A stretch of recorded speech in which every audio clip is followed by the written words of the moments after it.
اب نوجوانوں کو کیا کرنا ہے، میں انشاءاللہ 10 نکات سے بہت خالی ایک ایک لائن رکھوں گا، 10 پوائنٹس امپورٹنٹ پوائنٹس ہے۔ یہ تو تھا ذمہ داریاں آپ کی اہمیت کیا تھی۔ پہلا کام تو اپنی اصلاح کرنا ہے آپ کو، وہ کیسے کہ آپ کو علم سیکھنا ہے اور اس پر عمل کرنا ہے اور اس علم کو دوسروں تک پہنچانا ہے۔ یہ بیسک کام ہے۔ فرسٹ علم سیکھنا ہے، اس کے بعد اس علم پہ عمل کرنا ہے اور اس علم کو دوسروں تک پہنچانا ہے۔ یہ رہا آپ کا پہلا کام، ٹھیک ہے۔ آئیے اس کے بعد اب کیا کرنا ہے آپ کو، وہ کام کیسے ترتیب میں کریں گے، 1 سے 10 تک آپ کو سنا۔ تو پہلا علم آپ کو سیکھنا ہے۔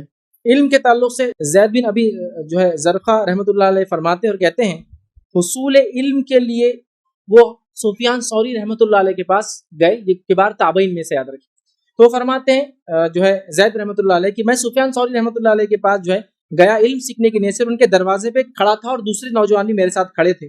آپ تشریف لائے اور فرمایا کہ اے نوجوانوں، اس علم کی برکتوں کے حصول میں جلدی کرو، کیونکہ یہ تمہیں نہیں پتا کہ اس کے اعلیٰ مراتب تک تم کبھی پہنچ پاؤں گے یا نہیں پہنچ پاؤں گے۔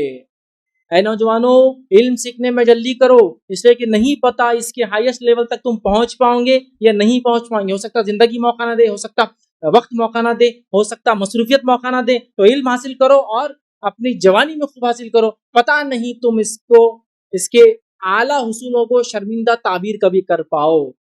امام سفیان ثوری کیا دے رہے نصیحت، علم حاصل کرو۔ پہلا کام علم حاصل کرنا۔ دوسرا، علم کس سے حاصل کرتے ہو اس معاملے محتاط رہو، کس سے نالج لیتے ہو دین کا محتاط رہو۔ جو ہے اس کے تعلق سے حماد بن زید رحمۃ اللہ فرماتے اور کہتے ہیں کہ جو ہے انس بن سیرین رحمۃ اللہ علیہ جو ہے کہ تیمارداری، وہ بیمار تھے، ان کو دیکھنے کے لیے ہم گئے تو انہوں نے ہمیں نصیحت کرتے ہوئے کہا، اے نوجوانوں، مطلب یہ بوڑھے تھے اور یہ نوجوان تھے جو گئے تھے، اے نوجوانوں، اللہ سے ڈرو اور جن سے حدیثیں سیکھتے ہو ان سے خوب اچھی طرح جانچ لیا کرو، اس لیے کہ حدیث تمہارا دین ہے۔ تو کس سے علم لیتے ہو، اس کا منہج، اس کا طریقہ وہ دیکھ لیا کرو۔ دوسرا کام۔ تیسرا کام جو ذمہ داریاں ان کی جو کرنا ہے نوجوان کو، یہ جوانی کی طاقت کو اطاعت اور فرمانبرداری میں گزارو۔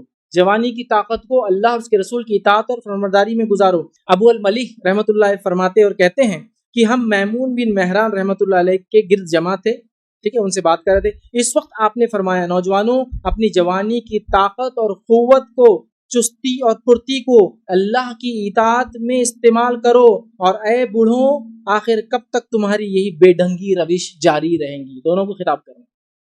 تو نوجوانوں کہہ رہے اپنی طاقت اور توانائی کو کہاں استعمال کرو، اللہ اور اس کے رسول کی اطاعت میں۔ آئیے تیسرا کام جو کرنا ہے وہ یہ جو ذمہ داریاں نوجوانوں کی جو کام کرنا ہے، نمازی بنو، نماز پڑھنے والے بنو، ٹھیک ہے۔ فریابی رحمۃ اللہ علیہ فرماتے ہیں کہ ایک دن سفیان ثوری رحمۃ اللہ علیہ نماز پڑھ کر نوجوانوں کی طرف متوجہ ہوئے اور فرمائے کہ اگر آج نمازی نہیں بنو گے تو کس دن بنو گے، کب تک اس طرح سے بہرا روی کا شکار بنو گے۔ تو نوجوانوں، نماز کی پابندی پر بہت پابندی، کثرت سے نماز پڑھ، ٹھیک ہے۔ اب امید کرتا ہوں فرائض تو چھوٹے ہی نہ، ورنہ ایسا نہ ہو کہ رمضان میں تو مسجدیں بھری تھی، رمضان کے بعد مسجد خود آواز دے کہ بھائی وہ کہاں ہیں، جو لوگ آتے تھے بھاگ گئے، گمشدہ ہو گئے بیچارے۔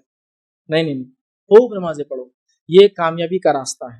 پانچواں کام جو کرنا ہے، آخرت کا اہتمام کرو۔ دنیا کی زندگی میں ہمیشہ کوئی بھی کام کرو تو ہیرین آفٹر، بعد کی زندگی بھی کیا اثر ہوگا، بعد کی زندگی بھی کیا اثر ہوگا، یہ ہمیشہ سوچتے رہو۔ کمانے لینے سے پہلے، شادی کرنے سے پہلے، کسی بھی کام سے پہلے، کسی چیز کو لینے سے پہلے آخرت خرچ کرنے سے پہلے سب چیز میں یاد رکھیے۔ ایک واقعہ یوں آتا ہے کہ سلف جو نوجوانوں کو وصیت کرتے تھے، ان کو سمجھاتے تھے، ان میں سے ایک یہ تھی جس کو حسن بصری رحمۃ اللہ علیہ اکثر کیا کرتے تھے۔ وہ بھی نوجوانوں کو وصیت کرتے تھے اور کہتے تھے کہ اے نوجوانوں، آخرت کا اہتمام کرو اور اپنے اقوال اور افعال کے ذریعے اسی کے لیے طلبگار بنو۔ اقوال اور افعال جو بولتے ہو، جو کرتے ہو، اسی کے لیے کرو، جو کچھ کرتے ہو طلب کرو، کیونکہ بہت سے آخرت کے چاہنے والوں کو ہم نے پایا ہے کہ انہیں آخرت کے ساتھ دنیا حاصل ہو گئی ہے، لیکن کبھی ہم نے کسی دنیا حاصل کرنے والے کو آخرت میں کامیاب ہوتے ہوئے نہیں دیکھا ہے۔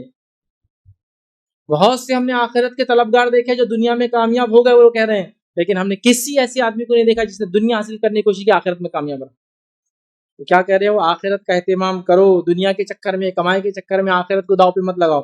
چھٹی چیز جو کرنا آپ کی ذمہ داری ہے، ہنر مند بنو اور کمانا سیکھو۔ ہنر مند بنو اور کمانا سیکھو۔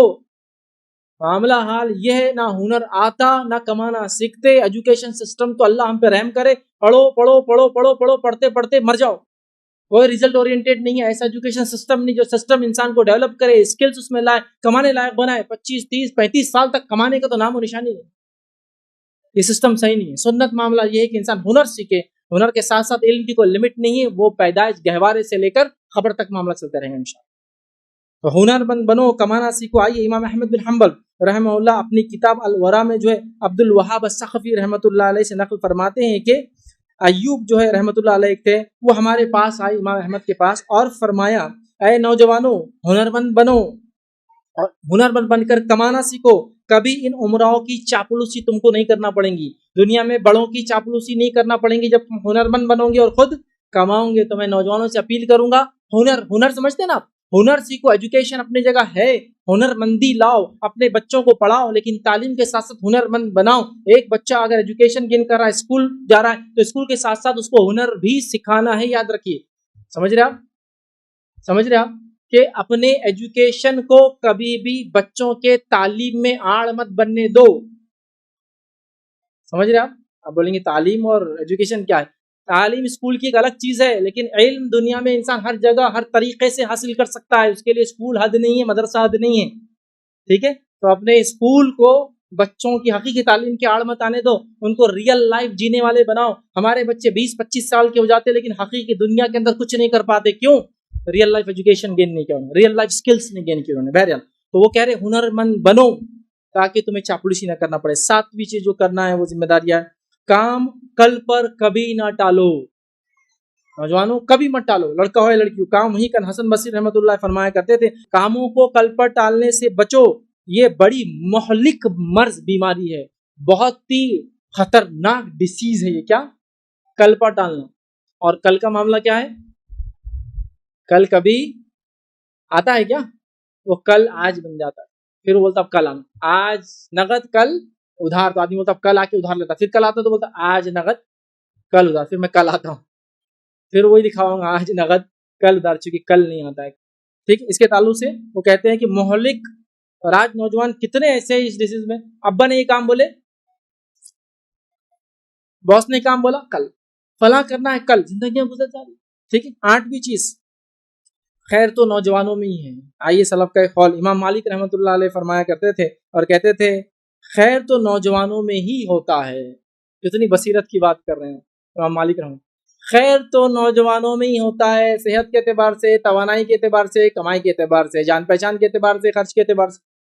ایک انسان جو بوڑھا ہو گیا، آپ کی گلی سے گزر رہا ہے، کو بولیں گے آپ پہچانتے ہیں بوڑھے انسان کو بولیں گے نہیں پہچانتے. ارے اپنے زمانے کے علامہ فہامہ، یہ وہ کمشنر کلیکٹر، یہ رہے وہ رہے، کوئی نہیں پہچانتا. لیکن ایک شرارتی نوجوان کو پورا شہر پہچانتا. ارے وہ بچہ کیا ہے، وہ شرارتی بچہ ہے. دیکھو تمہاری پہنچ کہاں تک ہے، تم میں خیر ہے. اور خیر جب نہیں دیتی وہ چیز جو خیر کے لیے بنی وہ شر بن جاتی ہے. تو وہ کہتے ہیں خیر تو نوجوانوں میں ہے بھائی، تعریف کر رہے ہیں نوجوانوں کی، آگے بڑھو. 9ویں چیز، جوانی سے خوب فائدہ اٹھا لو، خوب فائدہ اٹھا لو. آئیے ایک جو ہے ابو اسحاق جو ہے وہ فرمان رحمۃ اللہ کہتے ہیں کہ اے نوجوانوں اپنی جوانی سے خوب فائدہ اٹھاؤ. مجھے دیکھو شاید مجھ پر کوئی رات ایسی گزری ہو جس میں میں اللہ کا کلام نہ پڑھتا ہو. مطلب وہ کہہ رہے ہیں نوجوانوں اپنی جوانی کا خوب فائدہ اٹھاؤ. خوب سلف کے اقوال میں رکھنا ہو تاکہ میرا قول نہ دکھے، اس لیے خوب فائدہ اٹھاؤ. کتنا اٹھا سکتے ہو اٹھا لو، جتنا جمع کر سکتے ہو. ذخیرہ آخرت کے لیے جمع کر لو، یا دنیا کے لیے کرنا بینک بیلنس یہ نہیں، آخرت کے لیے کر لو. 10واں پوائنٹ جو ہے نوجوانوں کے لیے جو ان کی ذمہ داریوں میں، جوانی میں بھی موت آ سکتی ہے تو انتظار کس بات کا؟ جوانی میں بھی موت آ سکتی ہے تو انتظار کس بات کا؟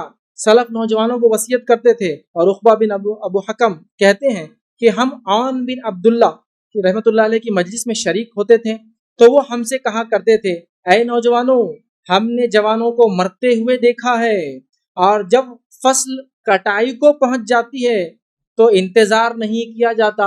اور راوی کہتے ہیں جب انہوں نے یہ کہا تو ان کی داڑھی سفید تھی، ایسا ہاتھ لگا کہنے لگے جب فصل کٹنے کو آ جاتی ہے تو انتظار نہیں ہوتا. مطلب جب موت آ جاتی ہے یا بڑھاپا آ جاتا ہے تو پھر تو جانا ہی رہتا ہے. وہ کہہ رہے ہیں نوجوانوں ہم نے جوانوں کو مرتے ہوئے دیکھا ہے، انتظار کس بات کا؟ اور جب فصل کٹائی کو آتی ہے مطلب انسان بوڑھا ہو جاتا ہے پھر تو شور ہے موت اس کے لیے.